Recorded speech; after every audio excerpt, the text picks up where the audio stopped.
السلام علیکم ورحمۃ اللہ وبرکاتہ۔ سامعین محترم، تاریخی ورثہ آپ کے آباء و اجداد کی نشانی ہوا کرتا ہے۔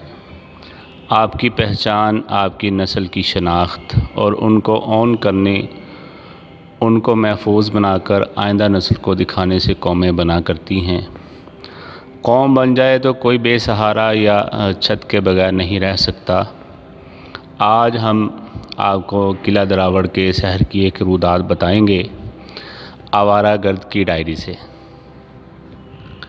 اس سے قبل کہ ہم اپنے سفر نامہ کی رودات کو آگے بڑھائیں، ہمارا مشورہ ہوگا اگر تصویروں، فلموں، ڈاکومنٹریز میں قلعے کی بلند بالا فصیلیں دیکھ کر کوئی دیومالائی تصویر ذہن میں بنا رکھی ہے تو پھر قلعے کے اندر مت جائیے گا۔ قلعے کا سارا شہر ٹوٹ جائے گا، کیونکہ قلعے کے اندر اینٹوں کے ڈھیر، شکستہ اور گری ہوئی عمارتوں کی بوسیدہ دیواروں کے علاوہ آپ کو کچھ نظر نہیں آئے گا۔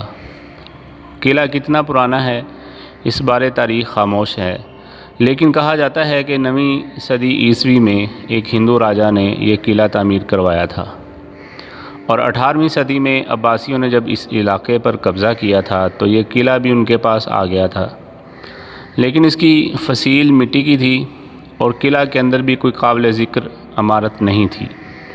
کہا جاتا ہے کہ 45 کلومیٹر طویل ایک انسانی زنجیر بنا کر یہاں اینٹیں پہنچائی گئی تھیں، اور نہ صرف قلعہ کی فصیل کو عالی شان شکل دی گئی بلکہ قلعہ کے اندر بے شمار عمارتیں تعمیر کی گئیں، جن میں محل، مسجد اور مہمان خانے بھی شامل تھے۔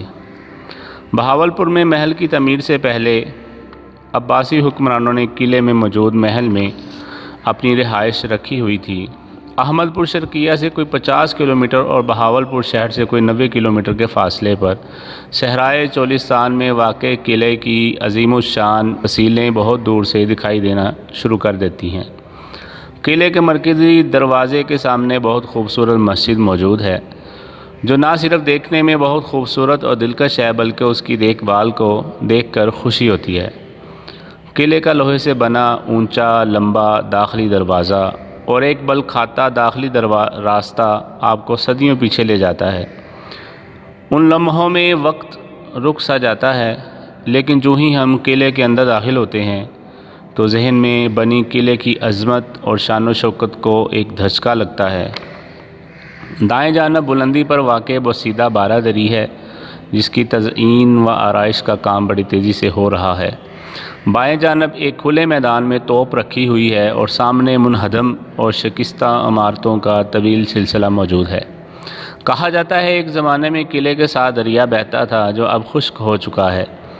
قلعے کے اندر بارش کا پانی اکٹھا کرنے کے لیے تالاب اور کنویں بنائے گئے تھے۔ بتایا جاتا ہے کہ قلعے کا بیرونی دنیا سے سرنگوں کے ساتھ تعلق تھا اور ان سرنگوں کے آثار اب بھی موجود ہیں۔ ریل کی پٹری کے آثار بھی قلعے کے اندر سے دریافت ہو چکے ہیں، جس سے معلوم ہوتا ہے کسی زمانے میں قلعے کے اندر ریل کے ذریعے بھی رابطہ بنایا گیا تھا۔ کہا جاتا ہے کہ قلعہ دراوڑ سے احمد پور شرقیہ تک بھی سرنگ موجود ہے، جس میں ریل پٹری کے ذریعے خفیہ سفر کیا جاتا تھا۔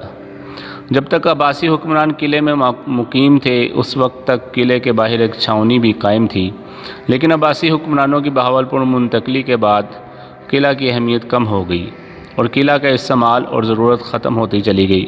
قلعہ اب بھی عباسی خاندان کی ملکیت ہے اور آج کل صادق عباسی کے نواسے اس کے نگہبان ہیں۔